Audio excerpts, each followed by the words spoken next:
I work currently at Jessie Street Domestic Violence Service, so a service for sole women in the western suburbs, and I'd like to say that SEs that has existed for over 30 years in our neighbourhood will not exist. They weren't able to tender for a package, so there's one that went because it was a purpose-built refuge, mind you. Department of Housing needs to come out and bloody well look at it. How are you going to turn that into transitional housing? I don't know. Probably put up a block of flats, I don't know. But aside from that, evidence-based has been talked about.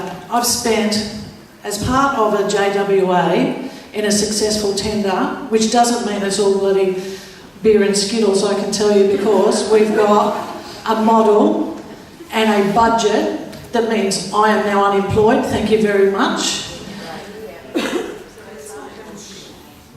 This is all propaganda and bullshit that we've been fed. If they want to see evidence, I have just spent the last week, and I'm getting very emotional, standing at archived files, rows and rows of archived files. There's your bloody evidence that women's refuges work because those women are still bloody well alive.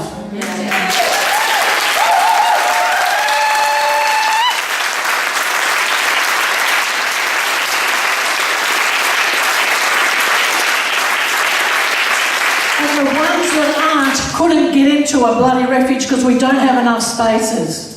Now I'm angry and that's okay. Because anger should drive you into action, not depression. But this government and a lot of people who have aided and abetted the government to get to this position have driven a lot of people into depression. There are going to be less places in refuges for women. We already turned 1 in 2 away. Wake up and smell the bloody coffee. What does that mean? Go home and shut up.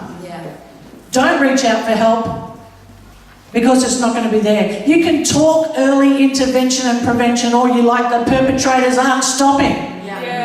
And women in refuges are not going to stop that. They're going to be there to pick up the bloody pieces and try and get a woman to be empowered enough to stand up and say enough is enough and do what she can. Putting a roof over a woman's head does not stop the problem. Putting her in a motel on her own with no cooking facilities and a couple of children does not fix the problem, but they tick the box and say she's housed. It's support. And who's going to give that to them? Rapidly rehouse them. Where? And what happens once they've shifted them into a little roof over their head, or God forbid, one of the new knapsacks out in the park? What happens once they're housed to all their support needs? And yes, we've got a whole big focus on early intervention and prevention. They're turning our whole model around. Why, I never said the F word, why stuff with something that has worked for 40 years? What is wrong? Come and see the evidence. Come and see the evidence of all women and children who are successfully leading productive lives today because women's refuges existed. The next thing I have to say is a question. And when I said about governments got to where they got and we're in the position we're in now, I would just like to ask, is there a representative here from DV New South Wales? Why not? Why not? Why isn't there? It was mentioned before in the speech. We did invite them. You knew who to invite? We're a member and we don't even know who works there. Now, what is that about? What is that about? The women's refuge movement, as I knew it, I've worked in women's refuges now for 28 years, was a movement started at the ground roots, as we heard before, because there was a need. We don't even have a women's refuge movement anymore. DV New South Wales is what it was renamed. You know, there's been a lot of people who've helped this situation get to where it is today. And shame on every one of them. Women are going to die because of what's happening right now. And I don't care.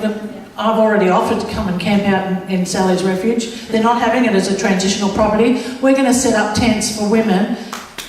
In their yard.